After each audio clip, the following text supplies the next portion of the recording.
Welcome to the Self-Care Show with Deidre Sanford. Although holistic and alternative healing methods are becoming more and more mainstream, what method is right for you?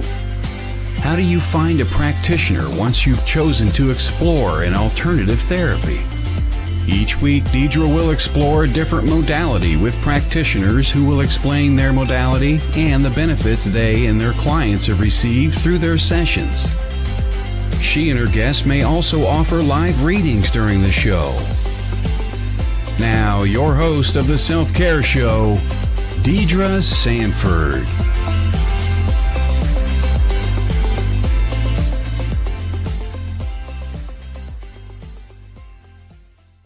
Well, good morning, and happy Wednesday Self-Care Day. The sun is shining. It's actually acting like spring. Is anybody else afraid that Mother Nature might pull a switch up on us anytime in the near future because it's just been so absolutely sunny and quiet, and you can almost hear the grass growing? It's so quiet. Not that I want to look a gift horse in the mouth. I'm super excited that spring and the warmer weather is here. I just hope it sticks around for a while. So what's going on Wednesday? It is 10:02 a.m., April the 12th, and I'm super excited. I always am when we start these shows. And I also, surprisingly or not so surprisingly, don't have a whole lot to talk about this morning. It means you all get to get in on the conversation with our guest today, Barnaby Jones of Wisconsin Caps, much more quickly than we usually do. So let us know that you're here. Pop stuff, pop your name, pop hello. Good morning, Courtney. Good morning, Casey. Yes, it does feel like summer. I've noticed as I've gotten older that it seems as though that switch, the magic switch people flip, somebody flips to take us from winter to spring to summer to fall, that switch keeps getting flipped quicker and quicker. And the transition period between seasons seems to be getting shorter and shorter. I don't know, just my take on what's been happening. I'm loving it too, Courtney. I cannot wait to be able to get outside. Anne, good morning. Thank you for coming to see us this morning. I know y'all are just here to talk to Barnaby and hear what Barnaby has to say, and so am I. Hey, Donnie, good morning to you. So I've done a couple paranormal investigations. It's been several years since I've been out and about, and I need a refresher. I need some additional information. So part of the reason that we're having Barnaby join us this morning is selfish, but hey, it's WLTK-DB Paranormal Talk Radio. So anything goes, right? Let's take this show back to what we all instantly think of when we think of paranormal and get Barnaby in here to wish us all a good morning and get this show off its feet. Good morning, Barnaby. Good morning, monsters. I love it. And yes, this is part of the reason. It's part of the reason I don't have a whole lot to say this morning getting into the show, because I have a feeling most of our viewers and listeners this morning are already familiar with you through your show, Good Morning Monsters. Or Morning Monsters. Yep. Love it. Annie's wishing us all a beautiful and blessed day. Annie, same to you as well. Thank you once again for jumping in here with us today. So I was just saying, I've done a couple paranormals, 3, 4, hardly qualifies me to say I'm an investigator in my world. And I remember that there were some tips and tricks that were shared. And some of the tips and tricks I kind of just, developed as we went through things. It's maybe not the best way entirely to do it. And a paranormal, as I understand, isn't really something you chat a whole lot about these days publicly. Well, I get invited to do paranormal podcasts, but so all the ones that I'm usually on are paranormal. All the ones that I do are cryptid. Got it. Yeah. So what do you think? What do you think is the best jumping off point? Like, okay, hey, I'm thinking about doing a paranormal investigation. How does that happen? How does that even come to fruition? Just from thought to actual investigation. Well, we as a team, our group, CAPS, Cryptids, Anomalies, and the Paranormal Society, we get some private cases. Mhm. So if somebody's having a problem in our area, they can contact us, wisconsincaps.com. It's on my little thing down There it is. there. Over there. Stupid cameras backwards down there. Um, and we'll come into your house. We don't charge anything. It's all free, you know. And we will take a look around and see what's going on. Mhm. So that's probably at least 50% of what we do with paranormal. The other Nice. 50% is things that, like obviously we have a YouTube documentary series. Mhm. So we get called out to do things for conventions.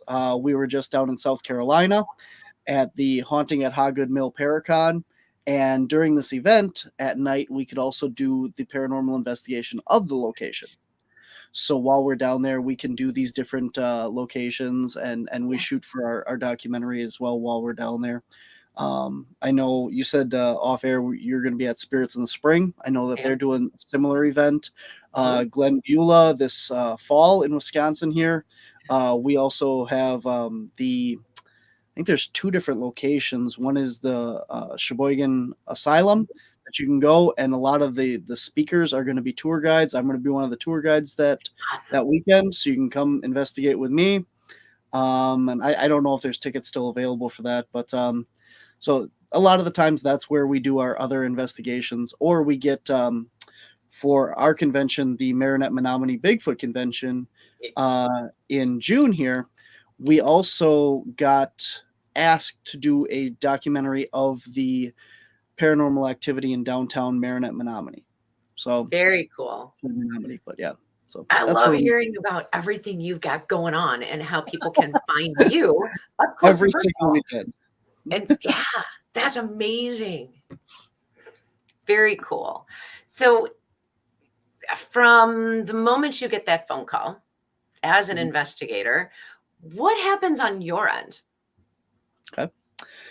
So we'll kind of stick to the like the personal side of these, because a lot of the Mhm. locations that we do, um, I guess like the public locations that anybody can go to or whatever, like I was saying, those have kind of already been documented, and you kind of know what you're getting into walking into it. But if somebody contacts us for a private investigation of their house, their business, etc., um, we would start with getting a whole list of things that they claim are happening. When did it start? What is going on? How do they feel? Is there anything going on with them that Right. has triggered this? And then when, depending on how that goes, then we would start researching the property itself. To go back, we have a research department. Ma on our team does a lot of our research. She has a lot more free time than most of us, and she goes to the library and historical societies and the documentation of deeds and all that stuff to trace back from the building's origin all the way up to present, all the former owners. So we have a whole list of all the names of people who have been there, any major deaths or stuff that's public knowledge in there. So we have that information, um, and then we set up a time and a day that we can come in. Once we come into the house, we start with a basic EMF sweep of the entire house. So EMF is electromagnetic field, and a lot of times your homes and stuff, and anywhere you are, has a lot of EMF, electromagnetic field. And what that is just this natural energy that the earth puts out, that certain electronics put out, cell phones, refrigerators, freezers, microwaves, digital alarm clocks, things like that put off this high EMF. So when you go into these locations and you have, like let's say they're always seeing these apparitions in their bedroom, right? A lot of people have digital alarm clocks right on the head of their bed. And digital alarm clocks put off a lot of EMF.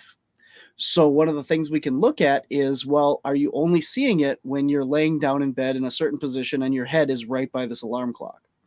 The high levels of EMF, the electromagnetic field, can cause hallucinations. They can cause paranoia, just mess with your brain at different levels. And this isn't something that's like gonna cause long-term damage to your brain or anything like that. But what it does is when you're stuck in these fields where you're constantly being bombarded by this, it has that mental effect on you.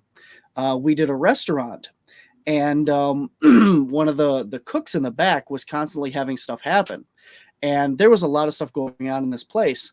But we found out that right where he stands every night for like 8 hours a night, there is a microwave that he leans up against that is just bombarding with very high EMF. So you're constantly having this energy running in you and bothering you. And we told him, hey man, if you can step 2 feet over and lean on the counter there, it's going to completely help your, just depression, anxiety, all that stuff, because it's just affecting you mentally like that. And so hopefully he took our word for it and moved. But it's stuff like that. That's what we first start with. So your environment is directly affected by the electronic items that are in use. Yes, it very So much when you go through a space with an EMF meter as the initial start, which is what I think I heard you say, Correct, are yep. you then ruling out or ruling in activity in certain areas of the home based on the amount of electrical occurrence?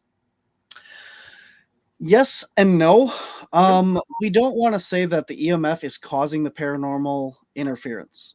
Like, by no means do I mean to say that, in your bedroom, your alarm clock is what's causing these activities. Got it. What it is I need to know where all that energy is so that when we set up our EMF meters, our other devices and stuff, that we know that there is no EMF there. Okay. So if we're in the bedroom and your alarm clock on your headboard is causing high EMF, we're going to set up all the equipment at the opposite end of the bed so that we know that there is a dead zone of EMF in that area that is not going to be household interfering with our equipment. So that's pretty much, that's the baseline for why we do the EMF sweeps. Another reason is sometimes in older houses, you always hear about older houses being haunted and stuff. Well, when you go in the basement, before a certain time, you have unshielded electrical wiring. Now, I mean, it's still safe to touch in that, but it's unshielded, meaning it's not blocking that EMF, that electromagnetic frequency, from coming out of the wiring. So you can, like, we've walked in basements where the meter is just pegged to the red, which is as high as that meter can go. And it is the entire basement is like that.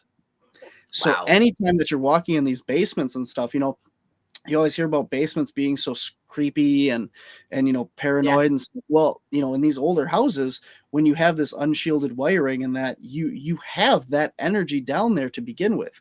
And again, that doesn't mean that that's what's causing your paranormal activity, because high levels of EMF can amp up your paranormal activity. Thank you for saying that, because that was my next question is, okay, so we have these natural occurrences, and is that natural, sorry, I shouldn't have said it that way, natural energy hanging out, filling a space. So is that natural energy, man-made energy, feeding then perhaps the activity? It very well can be. Yep. I'll give you another example of a case we just recently had. We went into this house and we're doing a base EMF sweep, and the whole house is very high energy, and we cannot figure out where this is coming from. It is orange to red, which is almost the highest on these meters go. And we're walking through the kitchen and the living room areas, and so obviously we're having this issue. And I said, okay, where's your basement? Because I need to check the wiring. So I went down in the basement, and all the way down the stairs, it kept fluctuating from high green all the way up to orange and stuff, back and forth, and this lot of energy. Get down in the basement. We walked into a couple rooms, and it's still doing this. Went over towards the fuse box area, and it dropped to nothing. The whole house leveled out after that. Wow. So going back and doing a secondary sweep of the areas we already did, the kitchen, the bedroom, or the kitchen, the living room areas, the hallways, the EMF was gone. Huh. So now you have this situation where you have this high energy, this high electromagnetic field that could be caused by natural things or man-made things in the house, your wiring, your appliances, etc. And now it's just gone, which is very strange. I was just And going to say, how does that just be gone? Because yeah, your electrical panel is a consistent source of power for your home, quite literally. So correct. if your panel doesn't have any power, you don't have electricity, lights, refrigerator, microwave, etc., working in your home. Correct. Yep. Do you ever find an answer to that? So we did have a conversation with some entities, some spirits in that house. And we think that once we came in, they were very interested in who we were and what we were doing Sure. there. And that's why they were kind of around us and our equipment right away when we got there. And then as soon as we started talking to them, they're like, nope, bye. And they didn't want nothing to do with us anymore after they realized who we were and what we were trying to do and talk to them and stuff. But That you could really acknowledge them. Was it yes, let's run and hide now, or was it I'm not sure I want to be acknowledged at this moment because this is a whole new thing? yeah, pretty Eek. much. Yeah. It was like you made the It was- ghost say eek. Yes. we had one male entity at that house that was causing problems. And we basically figured out that it was from a different location, and it the property owner owned another house as well. Oh, And the man actually died in the other house. Mm. And he was kind of a hermit, left alone, didn't want anything to do with anybody. And when he passed away, he was stuck in that house for I know it's a long time. I want to say like 10 days before somebody found him. And so this guy went in and bought this house after that had happened, and then moved in with his girlfriend.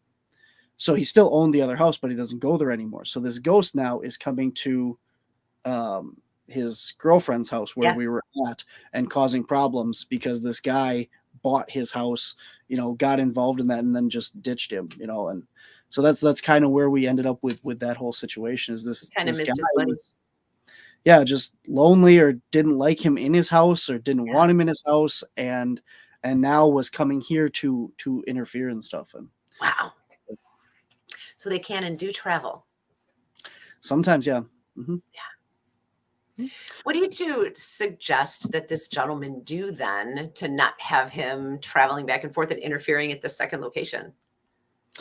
Well, we actually have two mediums on. Well, actually, we have three, but we have two mediums that you probably know from WLTK here. We have Stephanie Lynn, and we also have Ellie Weisensell on our team. And Ellie was actually part of this investigation, and she was able to cross over the entities that were there. So she got rid of the gentleman and tried to help him cross over and get him out of there. And as far as we know, they have not had any other issues since we were there. And so we try to take care of that. But, I want to switch gears on this because a lot of the times people think, there's stuff flying up. Well, we got called to this house because a pill bottle shot off the nightstand, cracked their mirror, and then hit the girl in the back on the bed. Holy shnikes. So that was the reason why we got called to do this investigation. And, just because that happened does not mean that this is a demon or a bad entity or an evil spirit. It could mean that, there's something going on in your life, and your family member, your grandmother, your grandfather, your aunt, uncle, whatever that has passed, needs you to pay attention to them. And you're not paying attention to whatever is going on. And while we're talking to this gentleman and his girlfriend and stuff, the family there, excuse me, we found out that there was some other stuff going on in their lives, and that, we can come in there and clear this place out and be done with it. Like Ellie does a great job cleaning energy and purifying and everything and stuff. But is that what you want to do? Right. Or do you want to know who's trying to talk to you and why? What is that actual message? And, we'll get into more of that. But so with that being said, we went in there to try and figure out who was there and why that they are trying to make these connections Sure. and communicate, and what the actual issue is.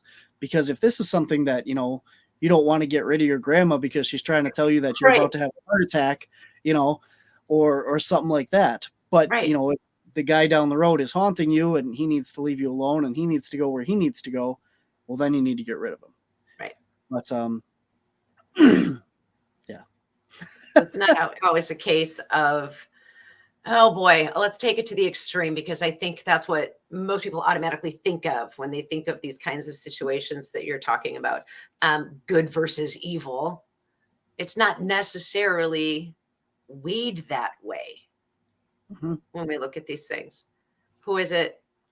What's their deal? What do they want? What do they need to express? Why do they want you to know that they're here? Why are they showing themselves in whatever way they're presenting? What's behind it? Mhm. Absolutely.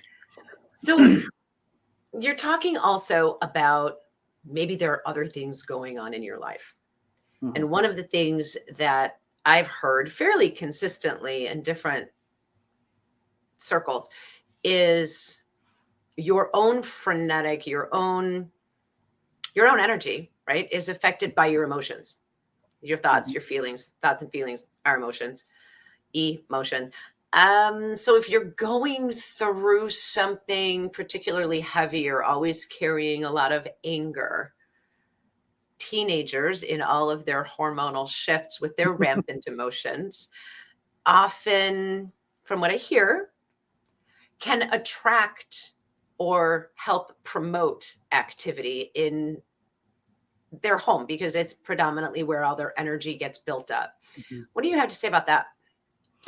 Well, that's very interesting. We talk a lot about the poltergeist activity happening around like puberty and that in some Mhm. children, and they can cause this energy buildup is what is manifesting a lot of that, the moving things or the objects or whatever. It's just them doing it. Um, so that makes a very interesting tie in there as well. Uh yeah, I guess I've never thought about beyond the poltergeist stuff. Like what you said, the fact that if you're having these negative things happen, the changes, Yeah. the high school trauma, the school and all that stuff, your energy levels are lowering because of the depression, the anxiety, the ridicule, the social expectations of what you're going through publicly. And that can leave you open to a lot of these other things. Um, I was gonna kind of transition here into, we'll circle back, but when we go into these locations to talk to these entities, like I said, and figure out who they are, Yeah. it's very important to be careful that you don't open up to anything. And this is the intent, the what you want to speak to, because everyone says, you hear all the time that Ouija boards are terrible and stuff. We don't use them, but everybody says, they're so terrible. They're portals to demonic whatever. It's all the intent that you put into it. Right. When someone opens up a Ouija board session, a talking board session, or an Estes session, or a spirit box session, or an EMF session, an EVP session, and the list goes on. Anytime that you go into this place and you say, "Is anyone here with me?" You have just opened Anyone. a huge door to let anything come in. Anything. And you need to set that intent when you open that session. Is there anyone here that has a connection to this family, to this property, to this case that we are working? Now, whether you're a demon or a family member or the guy down the road, okay, that's what we want to talk to. But I don't want to talk to the demon that lives down the street. I Right. want to talk to the demon that's in this house right now. Turn You on your know, beacon. Yeah. Yeah. and that's really important. Now, when you're doing that, like I said, you're opening yourself up to speak to anything. You don't want to do that. You Right. want to say, I want to talk to uh, anyone connected to this situation. Um, Once you've done that and set that intent out there, hopefully, that's all you're going to get come through. Hopefully. Now, a lot of people, you walk into these locations that are, supposedly haunted, and all of a sudden you're getting something that has nothing to do with this location. We do paranormal tours up here, and people come to the building and they're like, well, why is this person coming through? This was my best friend. Well, paranormal can follow you anywhere. If you have somebody that passed over, they're not going to just come to you at their house. You don't have to go to their house to see them. If you open that door, they're going to find you. And I don't mean that to be scary or nothing, but if you have a family member that's crossed, you can go anywhere to talk to them. You don't have to go to the cemetery at their graveside, or you don't have to go to their house where they passed away. They're going to find you as long as you're open and you have that intent. So back to your question, when we're talking about the youth and stuff that are, hey, I have a good train of thought. Oh, I love it, man. I love it. Sometimes I can focus. When you have these people that are going through, like I said, the high school and the traumatic and the stress of social anxieties and all that stuff. Well, and really people of all ages. I think it was a little unfair of me to pigeonhole it to teenagers to an extent, but we all have, right? Trials, tribulations, stresses, anger, frustration that we carry with us throughout our days or whatever. I like that. I'm in the zone. Yeah, it was awesome. Thanks, Courtney. I love it. I don't get to talk on my own show. It's always the guest talking. You guys haven't heard me talk.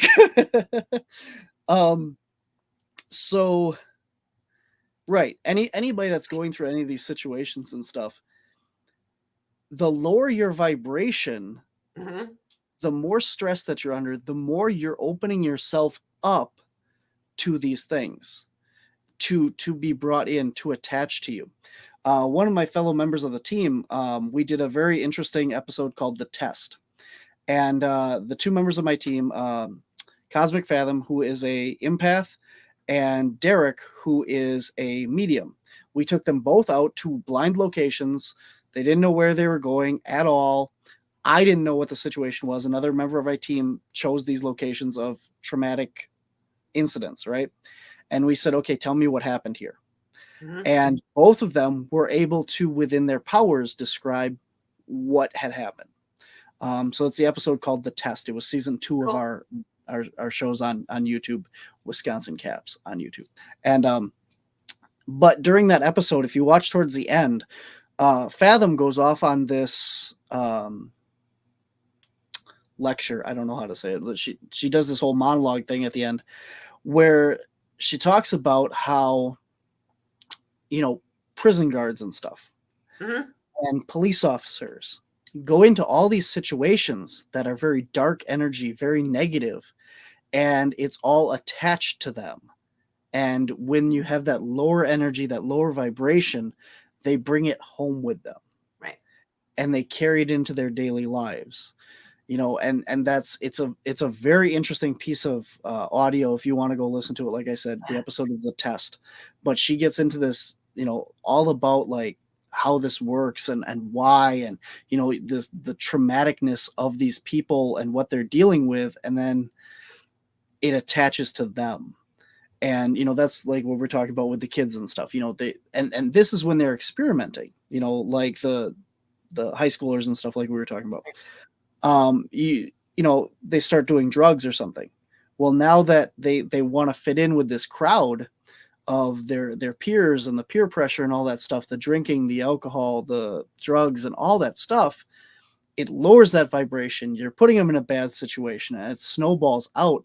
And this is a lot. I mean, I don't want to say it's everything to do with it, but even just on a non-paranormal level, this is why you have those addictive situations and stuff, because you're already at that low point and you're trying to fit in and make all this stuff work. And then you see this addiction, in like divorces and stuff too. You have the alcoholism, the loss of a job, and the spiraling of that lower and lower frequency and energy and vibration. And that's where people get stuck. Wow. It actually ties beautifully into something that we usually talk about more often on the self-care show, which is your personal self-care. your personal energy hygiene, and how we can raise that, negate that, how we all leave little pieces of our energy behind wherever we go all the time. We just don't know it. But then when the next person walks through that space, they pick up that energy. Super cool. I love the way this all ties together and that you're so beautifully illustrating that for us, whether you knew it or not. I heard it. And I think you're very well aware of it. Pardon me? I said, I think you just called me beautiful.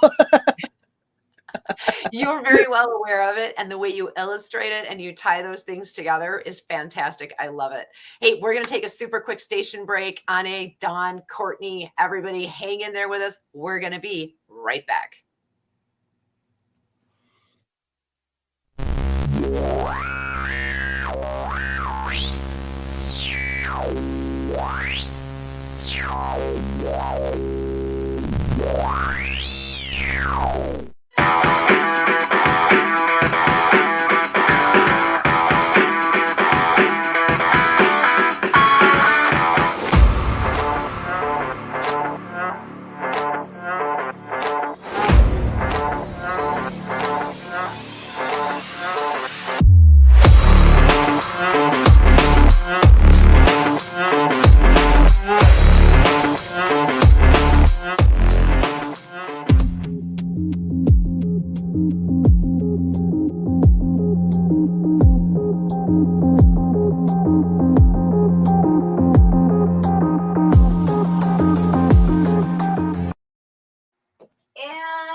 I lost the cap to my water bottle. It rolled across the floor, and I knew if I didn't get it right now, I would never, ever find it again. There it is. I got it. So welcome back, everybody. You are watching The Self-Care Show. I'm Deidre Sanford, your host. We are on WLTK-DB Talk Radio, and our guest today is Barnaby Jones. He's a cryptozoologist, the founder and lead investigator for Cryptids, Anomalies, and the Paranormal Society based in Wisconsin. He's got a show of his own right here on WLTK-DB, Monday Morning Monsters. But Barnaby, yeah, don't you? Don't you? Yeah, I do. Holy crap, don't scare me. No, I'm kidding. Your congratulations are in order for you. And I want to take a moment to acknowledge that, yes, I did see your show the other day. And I did hear that you have some amazing, fantastic opportunities on your horizon. And I wanted to offer my congratulations. Thank you very much. Thank you. And to everybody else, I want to offer my condolences because we're going to miss Barnaby. I feel bad. I keep telling Todd, I feel bad. I mean, this whole station's like a family, and I feel like I just kind of like, just walking out. Yeah. Spread your wings. Fly, fly. No. You are more than welcome to drop in with me anytime you want to. It's an absolute pleasure to have an opportunity to hear you speak about all the things you speak about, because there are so many things that you're interested in, that you're pursuing, and it's fantastic. And I, for one, certainly appreciate your willingness to come on and share with us today and share with everyone else on a regular basis. It's amazing. Thank you. Yeah. I'm still going to be out there. I still have my other show, Whispers from the Dark, as well, which is just a Cryptids, Anomalies, and Paranormal Societies podcast. We just run it all on our own, and I'm going to have a show on same time, same day, Mondays from noon to 1. It'll be on Untold Radio AM, which is Doug Hycheck's cryptid station. So super that's cool. where I'm going. I love it. Yay. So we were just talking about how our own energetic field can be a part of whatever these paranormal experiences are that may be happening around us and in our lives. Back to the self-care topic. Dun, dun, dun, dun. I did it. Don't worry. I'll steer the topic back where I want. Perfect. It is the guest show after all. That's right. There you go. What kinds of aspects of self-care, what kinds of self-care practices might you suggest, or might you be able to share with us for those of us who have these things happen or who are thinking about going on investigations? I know you talked about making sure your intention is where you want it to be for your personal experience. What else? Well, with intent goes a lot of things. You know, I'm not a spiritual person. I believe that there's life after, obviously. I believe that there is something out there that we obviously don't know. I don't know if that's aliens or a god or whatever that happens to be. Mhm. And I've always had a problem with, people have these encounters with Bigfoot or aliens or paranormal. And they say, well, I invoked God's name. In the name of Jesus Christ, I rebuke you. And I'm like, well, there's other religions. And Right. if all these people are doing that same thing, how does that work? And then I finally understood that it's intent. Mhm. It is what you truly believe in and what your faith is, no matter what that is what's putting that power out there to tell it to stop. So if you believe in Buddha and you invoke Buddha's name to rebuke whatever it is that's bothering you and it goes away, that works. If Mhm. you use Jesus's name and I rebuke you in Jesus's name, that works. And there's a lot of people that will disagree with me on this, but I think that it does boil down to, like I said, the intent, the energy that you're putting out. I have faith in this XYZ. And in that XYZ, you do not have power over me. Got it. You do not have my permission to bother me and do these things. So what I have is I actually wore them. I don't usually wear them because I have to go to work after this, but I have bracelets. I have just two on for this sake of this. One is this one is a chakra bracelet. So it has my chakras on it, and then it also has lava stone for protection and that. And then this one I actually had custom made at one of the metaphysical cons. And it's Cool. really hard to see on there, but it is hematite and lava rock and tiger eye and bloodstone. Ooh, Yeah. love But blood. I know. Courtney's like, don't get me started. Labradorite, black tourmaline. Oh, yeah. Yeah, and I have a few other ones for like anxiety and stuff Yeah. like that too that I wear. Yeah. But for the most part, if I'm going into a place anytime that has bad energy, like if they have issues with that, I bring these Low vibe. because it's do they work? I don't know. Maybe. I do know that there are certain locations that I enter that if I don't have these, I leave and I can feel it. Yeah. You leave and you can feel it. You leave and you can feel the disconnect from the energy, or you leave and you can still feel the lingering wisps of that energy with you. The depression, the anxiety, Okay. the Yeah. pressing down feeling of that. Gotcha. So And what do you do in that case? You just pop a bracelet on? no. I mean, no, I'm not trying to sound like a smart ass. That wasn't my goal. I mean, like, what do you do? Seriously. I personally would take a salt bath or smudge or burn Palo Santo. Those are my go-tos. Mhm. Or grab I my do selenite. I do sage. Yes. I have sage in my room and I have some incense. I have sage incense as well. And I love Palo Santo. When I first got into all this stuff, you're supposed to go with what you're drawn to. Right. And I looked at all the sage and stuff, and I'm like, I don't like this stuff. I like the Palo Santo. And I was really drawn to that. I keep a stick of it just in my car. Yep.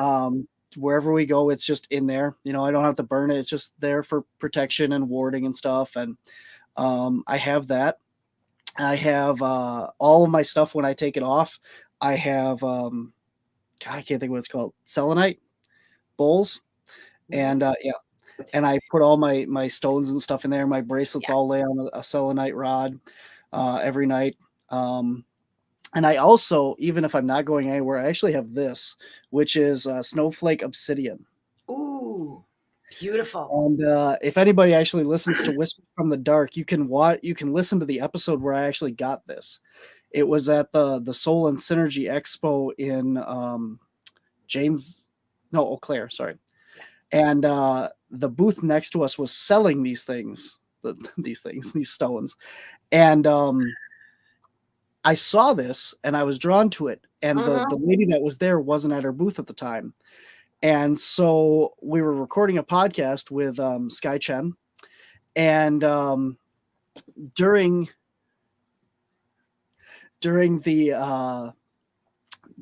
podcast, they started packing up the booth next to us. So I'm like, hang Awesome. on, you got this? I'll be right back.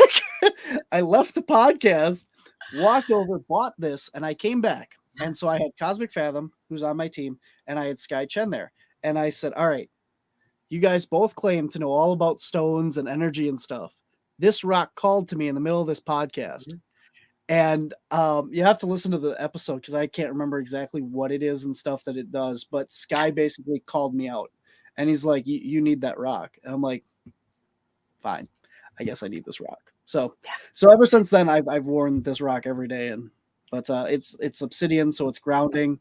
And it's got these really cool, like, kind of looks like mold patterns of light in it. It's kind of the best way to describe it, but it's snowflake obsidian. So and basically, I love your story of how you found it and how it almost had to leave. And it's like, no, wait, Barnaby, I can't leave. I have to stay with you. I love that you acknowledge that this stone called to you and said, hey, I need to be with you. And that you accepted that and acted on it. And I think that's the way a lot of us come up with our stones. I have some I've collected over the years that are just here because it said, Deidre, hi, I'm right here. I buy pendulums the same way. I'll stand in front of a wall of pendulums and say, okay, which one of you wants to go home with me? And one or two of them on the rack will suddenly start swinging. I'm like, there's two. How do I choose? I love that you're talking with us and sharing with us how you found pieces that help you and support you. And we're talking about pieces and the different things, but mainly what you're getting at is it's your belief, your faith, correct, your energetic trust and faith that can help build that shield for you and help you keep grounded, so to speak, in different ways. And it's just like Courtney said, it's all about your belief. And there are a lot of people that'll poke holes in that. You have to have a specific one. I love that you have Palo Santo in your car. Seriously, I used to keep smudge sticks, little mini smudge sticks in my car, and I would leave an investigation before I got in my car. I would smudge myself and anyone else riding with me, and then when I got home, I would still smudge the car. I have gone to enough investigations now. I have a whole case, so I have these. I have these traveling cases that we take everywhere. And each one of them is packed with, like, we have cameras in one, or, everything is organized in these cases. And I have one that's all sage and all that stuff, Palo Santo and all that stuff. And I never bring it because I don't use it, like, whatever. Right. And so we actually sell sage when we go to events and that. I actually started keeping bags of sage in my car so that no matter where we go, I can be like, you need sage here. Here's your sage. There you go. So so I always have sage in my car too as well now. So I love it. So what do you think would be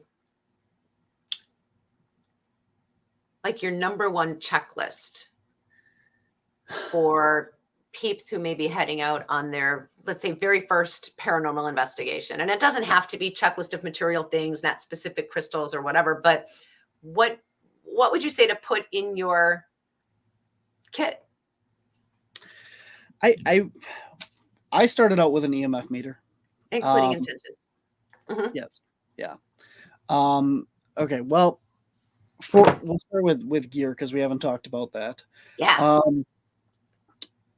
EMF meters, you can get them between $30 to, I have an EMF meter that was $500, but it's a very specialized EMF meter. Yeah. You don't have to spend that much money if you don't know how the device works. You don't need it. That's a very important thing. On our YouTube page, we actually have a bunch of stuff called Caps Tech. And I have so many more episodes of this that I just don't have time to edit. But there are EMF one on there. There's a REM pod one on there. And there's a couple other ones that you can go watch. It's Wisconsin spelled out Caps on YouTube. And look for Caps Tech.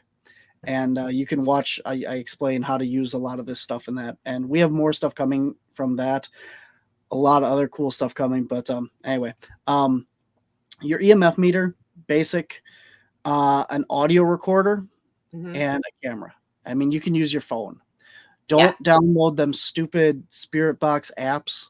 They're not worth it. It's just not going to do what you want it to do.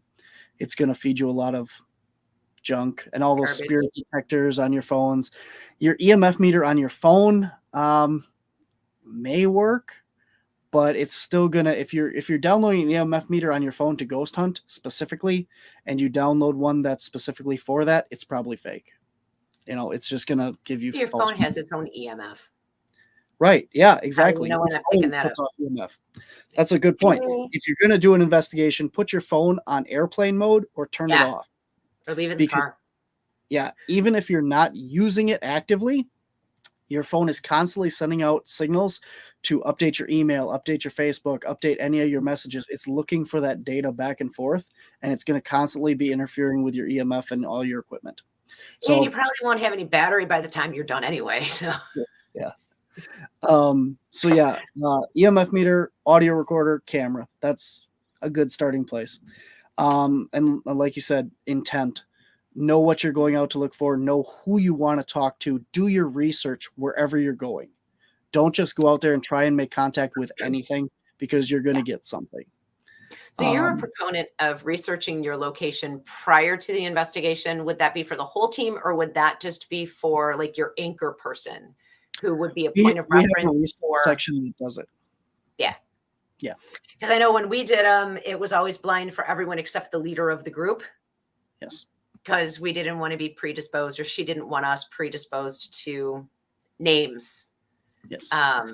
Ages of who we might encounter at that location. But then we could go back to that point person and be like, okay, so I have this child. She could say, yeah, there's the history of a child. Okay. Yep. Well, cool. when we film for the show, we start out, and like I said, we go in and do the sweeps and stuff like that. But when we film for our documentaries, we go in and we interview the witnesses and stuff, and we do that whole thing, see where everything is. And I usually do a lot of that, so that's why I always know all the stuff going on. But our mediums, Ellie and Stephanie, don't participate in that. We have them come an hour after we actually get there, so they're not even there for any of this stuff. And then we go out to the vehicle and get them in once we're ready to continue with the investigation. So cool. But then we do have people that are there that know everything that happened and stuff. Another thing, like we were talking about too, is get permission. Yeah. A lot of people go to these abandoned places, or they break into these places to paranormal and do these ghost hunts.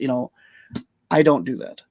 I have a reputation for the show, and I don't want to be that person that's going into these locations, whether they're abandoned or whether they're owned or private property or whatever. Even without the show, I wouldn't do that, because you're just setting a bad example. It's icky.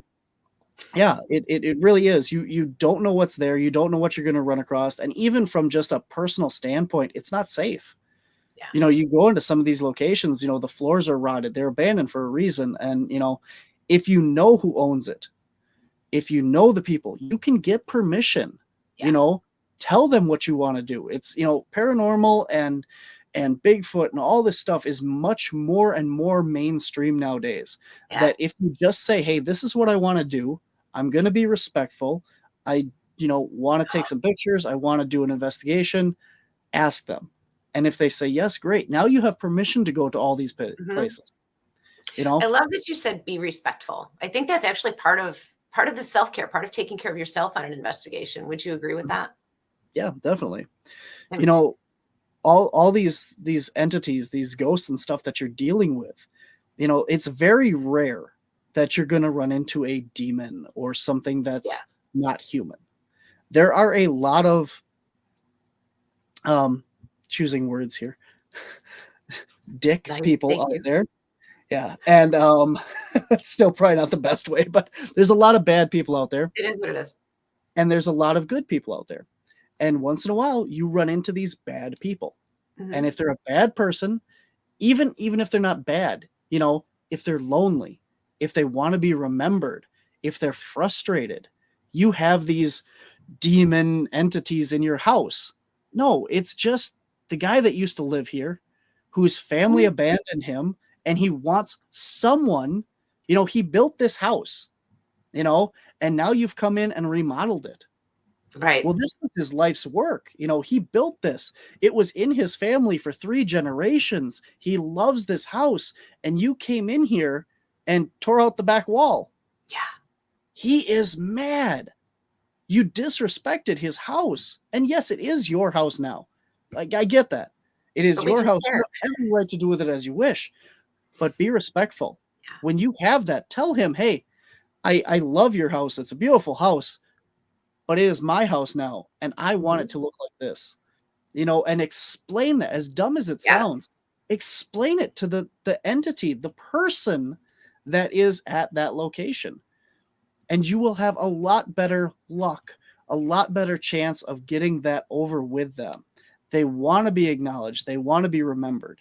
Talk to them like they're a person. Have a conversation. Get to know who it is that's there. Don't. I hate these people that go in like, can you make this light up? Can you do this? Can you make a sound? Can you knock for me? Yeah, that's great to establish that they're there and Right. that they can intelligently communicate. When you're done with that, ask your questions. Yeah. Who's the essence of the person? Be respectful, get to know them. Was this your house? Did you build this house? Was it in your family? You know, why are you mad? Can you tell me? Can you knock in a room that, you know, I've affected? You know, can you know, ask questions. Once you've established a means of communication, we bring an entire tower of equipment to these places. Everything from shadow detectors to EMF meters to light sensors. I mean, you name it, we can detect it. And once you've established how to detect them and how you can get yes and no answers, you can start asking those questions and get to know people. It's not about making the equipment light up. It's about figuring out what's going on, who these people are, and having an actual conversation with another person. I love it. That's so awesome. Thank you so much for sharing your time and your experiences with us today, your knowledge, most of all, too. Super exciting. And I'm gonna pull a Steph on you because there's something that what if you had one more thing to add to put the cherry on top of your time with us today? What would that be? Oh, I get this asked a lot, and I didn't know how to answer it at first, and now I've done enough interviews that I know exactly what I want to say, and Go. that is Tell me. that you know, going into this, the paranormal field, the cryptid field and stuff, I have met so many amazing people, and so many people have affected my life and the way that I do research and who I am, that, you know, I can't thank everyone that has been a part of it. But there are so many people that are great out there in this field. And, you know, Cliff Barrickman from Finding Bigfoot always says, you know, that cryptozoology, and I'll add paranormal for the most part, the people you see on TV, the people that you look up to, when you meet them, you have the potential to actually be friends with them. And there are so many people in the Bigfooting, the paranormal, the cryptids that I have watched on TV and I have known, and I can honestly say that I am friends with in real life now. That's So so there are amazing. so many great people out there. That's awesome. We often get this picture of these people of being separate from us. And I love that your choice of the cherry on top today was that, hey, folks, we're all just people. It's so I amazing. I will share this one last thing about that. I Yes. just went to I went to the Paranormal Con in South Carolina, and Aaron G. Thompson was there from 28 Days Mhm. Haunted, and he came up to me and was excited to meet me. And I'm like, what is happening? He's like, oh my God, you're on my people I might know list. And I've been so excited to meet you, because he lives down on the border of Illinois and Iowa and Wisconsin. And I'm in Wisconsin. And he Yeah. was just over the top excited to meet me and hugged me and all this stuff. And I'm like, Oh, I love it. this shouldn't be happening this way. Yeah. Like, what But are we it doing absolutely, here? it So absolutely should, though. That's so great. I love it. that was awesome. So Love it. um, Barnaby, congratulations again. Much appreciation and much gratitude for your choosing to come on the show and chat with all of us today. Share your wisdom and your knowledge and your fantastic, loving personality. You're amazing. thank you. Keep doing what you do, because clearly it's working. You got Aaron G. Thompson knocking on your door. Come on. That's awesome. I love it. All right. Lee says you're a superstar. Courtney says that's a very inspirational story. Lee, I'm glad you popped in. Thanks for getting with us today. Everybody else, thank you for joining us as well. I'm going to let you maybe take a 15-minute nap before you have to go to work. Oh no, I'm awake now. All right. Well, thanks for getting up early to be on the show with us today, Barnaby. Certainly appreciate it. Thank you for having me. Anytime. Thanks. Everybody else, we're closing up Wednesday Self-Care Day. Thanks for joining us here on WLTK-DB for the Self-Care Show. Don't forget to plug back into the show or the station this afternoon. It comes back to life. I believe Kelly Brickle's on at 3 this afternoon. Hide and watch and figure out what's going on. We'll talk to everybody soon. Until next week, be safe and have a fantastic day. The truth is here and now on WLTK-DB Talk Radio at WLTK-DB.com.